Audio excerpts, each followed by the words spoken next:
Itu ya diperintahkan oleh agama kita, tetapi orang tua dan ustadz belum menganggap membaca itu sebagai ibadah. Nah, itu. Makanya orang tua dan ustadz sudah mulai, ayo dorong anak-anak kita untuk membaca dan hargai itu, puji dia, terima kasih kamu sudah beribadah membaca. Ngopi di Parmusi, persembahan Parmusi Jawa Barat. Assalamualaikum warahmatullahi wabarakatuh. Alhamdulillah pada kesempatan hari ini kita bisa bertemu kembali sahabat Madaniyah TV di acara Ngobrol santai bersama para pemikir sejati, bersama para pakar baik dari kalangan akademisi, politik, budaya, sosial dan sebagainya. Sahabat Madaniyah TV, saya Lili Sulastri sebagai host yang akan memandu acara pada hari ini. Sudah kedatangan seorang tamu nih yang luar biasa. Pada episode kita kali ini, insya Allah saya akan ditemani oleh seorang yang sangat ahli di bidang, kalau saya boleh sedikit buka nih ya, dia seorang filosofis loh, sahabat Madaniyah TV, luar biasa.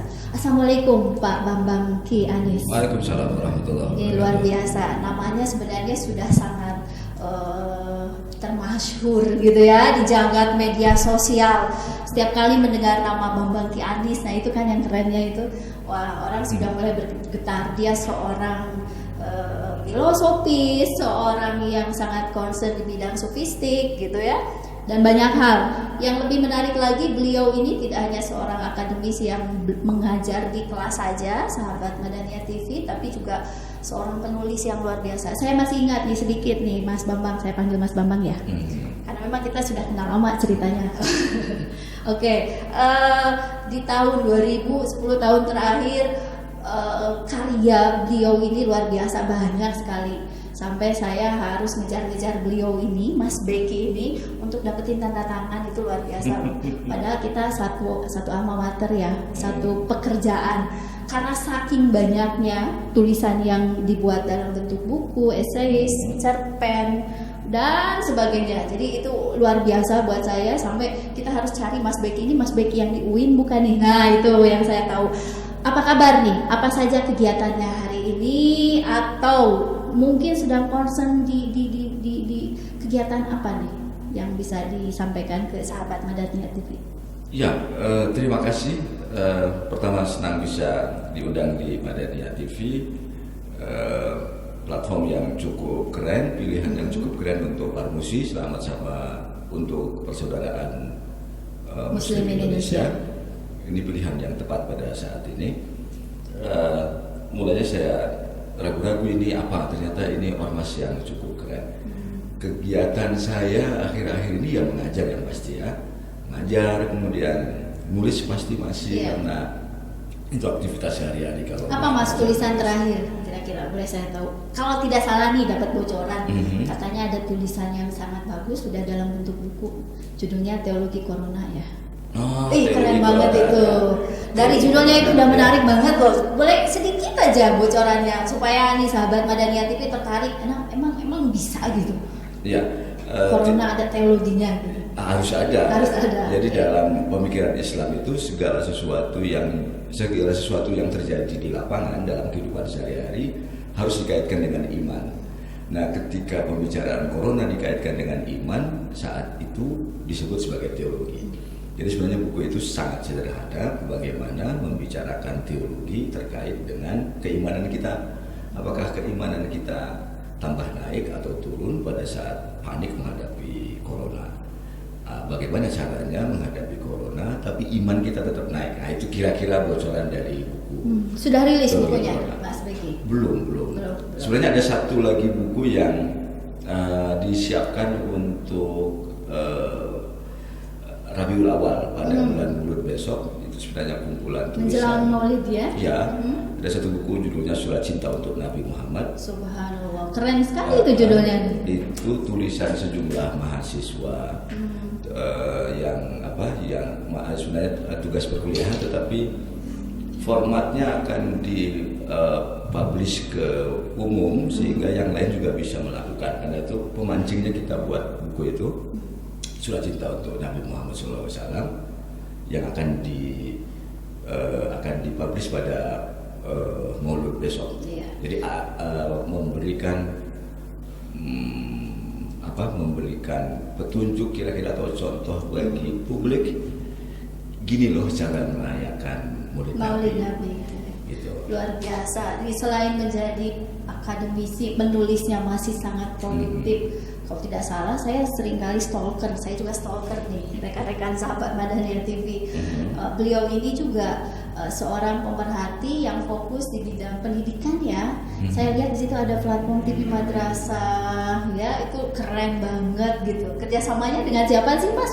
Itu bisa jadi punya ide gitu ya untuk membuat sebuah platform yang cukup bagus, yang unik kalau menurut saya di era sekarang masih terpikir untuk madrasah gitu.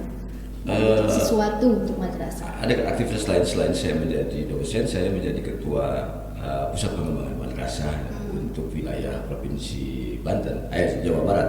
Nah, jadi saya menjadi ketua dari satu lembaga yang ditugaskan untuk mendukung mutu madrasah. Itu sebenarnya nirlaba, tapi kami kumpul dengan beberapa orang dan memikirkan gimana nih madrasah biar bisa naik, karena madrasah sangat penting untuk kita naikin.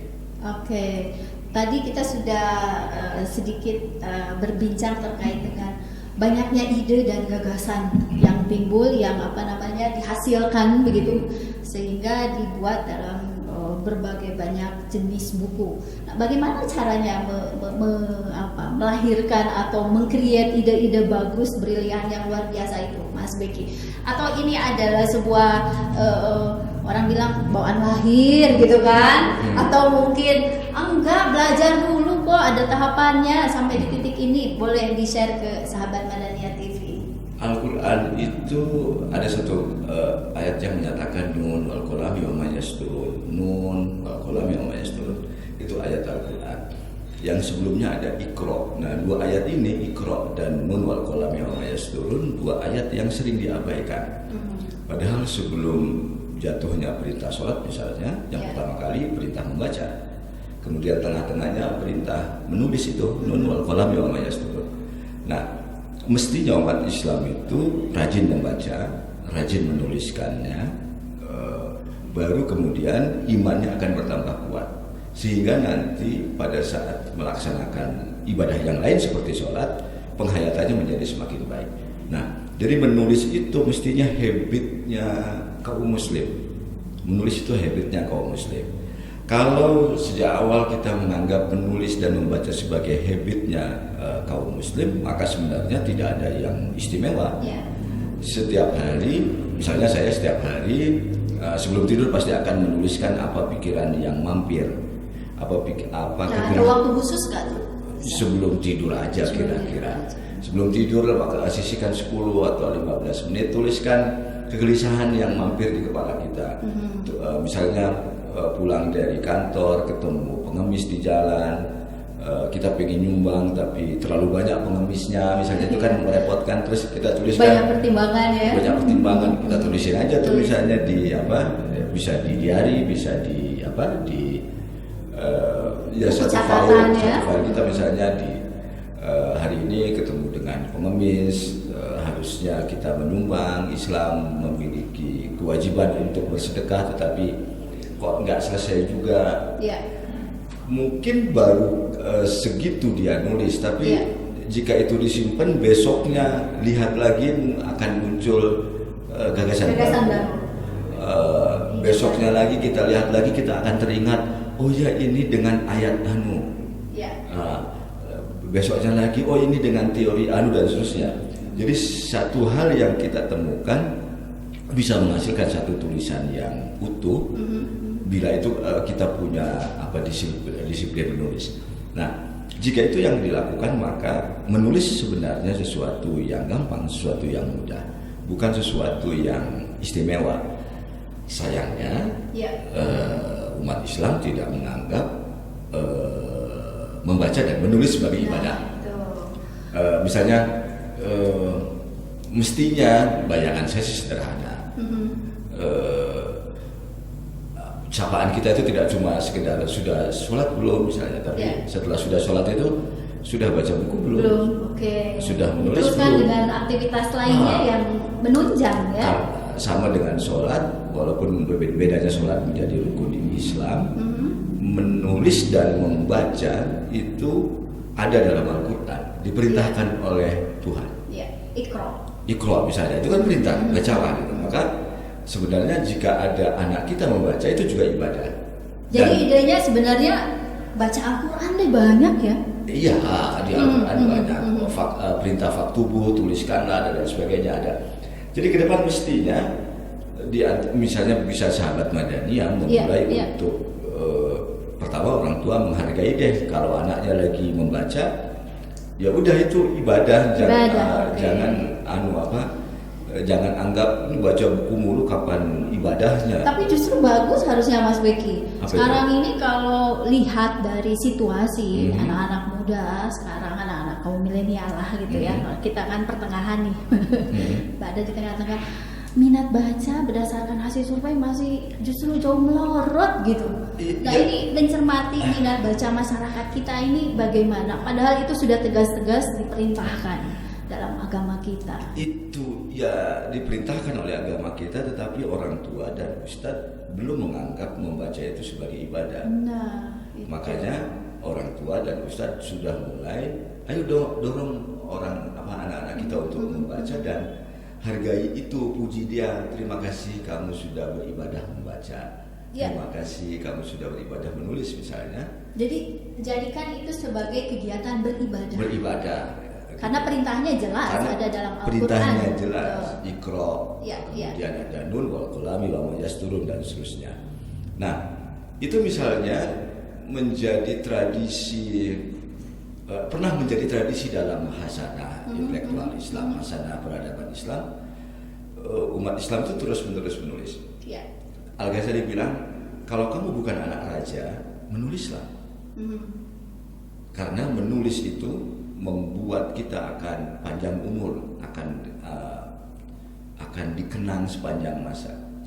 Saya bisa, Al-Ghazali sudah meninggal, tetapi Al-Ghazali masih disebut namanya sekarang karena dia memiliki tulisan menjadi buku.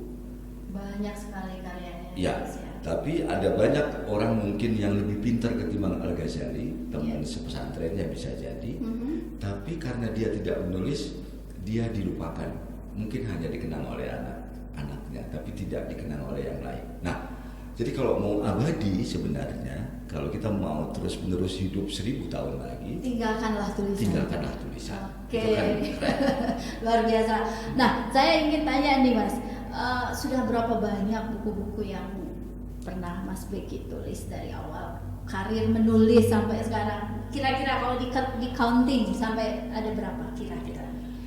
Umur saya 47-48, sekitar 50 ya. Subhanallah, luar biasa. Keren sahabat Madani. 1 tahun 1 buku. Jadi jika tambah umur, misalnya Desember besok tambah umur 1, saya harus segera membuat 1 buku lagi. Dengan begitu itu cara menyemangati kan, agar tidak pernah lengah. Jadi 1 tahun ini saya dapat buku enggak. Jadi tambah umur harus tambah karya. Tambah umur tambah karya, tambah 1 buku. Tambah 1 buku. Tambah 1 buku paling tidak. Legasinya ya Mas. Ya. Oke. Gitu. Nah, mungkin karena sudah pengalaman yang luar biasa cukup banyak tentang sekian puluh tahun dihitung dari perjalanan usia gitu ya. Ini kan luar biasa. Mana ada yang 1 tahun 1 buku, pada saat ulang tahun bukunya dapat 1. Luar biasa sekali. Ya. Nah, kiatnya mungkin sudah ketemu nih gimana caranya menulis, membuat buku, kemudian juga itu ditunggu oleh pemirsa, pembaca, atau mau rilis nih bukunya Mas Beki yang terbaru. Tadi menarik sekali contohnya yang terakhir ya, Teologi Corona. Itu kayaknya publik sangat penasaran loh Mas, menunggu tulisannya Mas Beki. Nah itu minat-minat itu kan tentu terbaca ya, kira-kira bagaimana kira-kira? Menulis itu yang paling gampang adalah membayangkan pembacanya. Kalau kita mau nulis untuk remaja, saya nulis banyak buku remaja, saya membayangkan saya menulis untuk siapa. Karena kita ngebayangin kita mau nulis buat siapa, kita jadi menggunakan kalimat misalnya yang sesuai dengan siapa yang mau baca. Ada banyak buku yang tidak diterima di pasar karena dia menulis hanya gagasannya saja, tidak mempertimbangkan ini pembacanya siapa, dipahami atau enggak nih sama pembacanya. Beberapa buku yang saya tulis misalnya setelah jadi buku, saya ambil sampel beberapa remaja, saya suruh dia baca, kemudian mintain komentarnya, ngerti nggak apa yang lu dapat dari buku itu? Menarik tidak? Menarik nggak? Ini kira-kira teman-teman lu mau baca nggak yang kayak gini? Artinya saat proses itu Mas Beki melakukan survei langsung. Survei langsung, apa diterima pasar atau tidak? Pasar atau tidak? Nah, sejumlah gagasan atau kritikan masukan yang dimiliki oleh si pembaca itu kemudian dijadikan bahan untuk merevisi buku. Nah, dengan cara itu buku jadi bukan sekedar mewakili keinginan, gue pengen nulis ini nih, padahal belum tentu itu dibutuhkan oleh pasar. Nah, penulis mesti sadar itu mestinya, tidak sekedar ini penting menurut siapa, menurut lu, tapi menurut pasar dibutuhin atau enggak. Gitu. Baik, ini menarik sekali nih Mas Beki. Urusan tulis menulis buku dengan pakarnya dan puluhan sudah terbit, baik dari tulisan populer, tulisan untuk remaja maupun tulisan-tulisan ilmiah. Saya masih ingat tulisan pertamanya tentang filsafat. Itu menarik sekali, sahabat Madania TV. Oke, kita akan teruskan setelah sesi iklan berikut ini. Stay tune di Madania TV. Ini Parmusi, persembahan Parmusi Jawa Barat.